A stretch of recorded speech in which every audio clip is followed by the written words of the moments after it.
even though we are having ordinary differential equation, why we are moving into partial derivatives?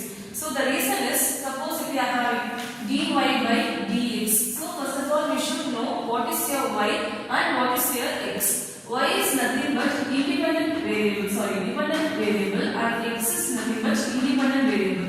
If you are having only one independent variable, we can go for the ordinary differential equation. Suppose if you are dealing with dou y by dou x dou z. So more than one independent variable means we have to move for the partial derivatives.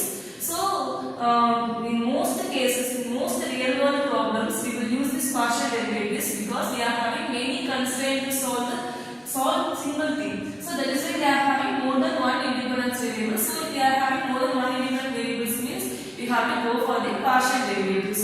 So first of all, you should know the basic formulas of partial derivatives. The partial derivatives formula is nothing but ordinary differential equation formula. That is dou by dou x of sin x is what? Dou by dou x of cos x is what? Then dou by dou x of x power n is what? So sin x differentiation is cos x is minus sin x, then x power n is n into x power n minus 1. So these are the basic formulas to deal this unit because we are having Cartesian coordinates allowed for this unit. So we are having here formula as, if you are having x minus y into y minus z into z minus x. If you want to differentiate this equation with respect to w, if you are having this, if you want to differentiate this equation with respect to x, if you are having here addition, so how we can do dou w by dou x, that is w is a function of x comma y comma z. So w is your dependent variable, x, y is your independent variable. First of all, we are going to differentiate this w equation with respect to x. So whenever we are dealing the x, we have to consider y and z as constants. So you all have to remember constant differentiation is always 0. So we have to differentiate the first terms.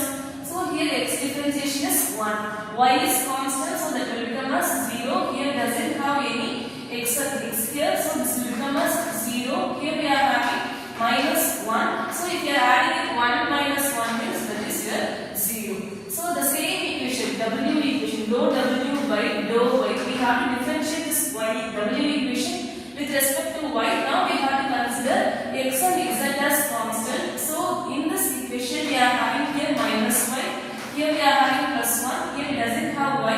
So that term will become as 0. So if we are adding it means we can get here 0. So dou w by dou z is, now we have to consider z as a variable, x and y as a constant. So we have to, here we doesn't have any z.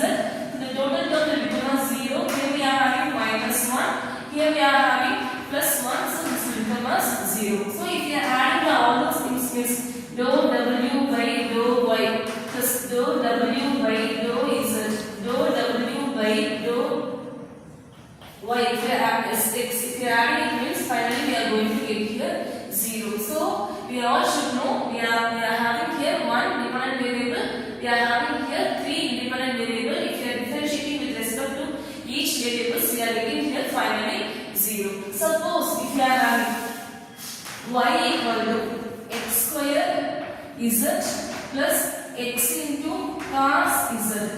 Now we have to differentiate this equation with respect to z. So how we can do dou y by dou z. So z is a constant, z is a variable, x is a constant, that x is multiplication. So we have to keep x square. Here we are having x is constant, so we have to keep as it is.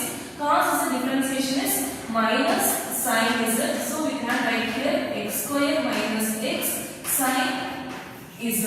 So what I am saying is, if you are having any constant in multiplication means that will come as it is. Suppose if you are having y equal to x square plus z square. So we all can come to know here y is a different variable, x is a independent variable, z also independent variable. Now we have to do dou y by dou x. So we are considering x alone as a variable. So we have to differentiate this as a 2x. This total term will become as 0. So finally we get here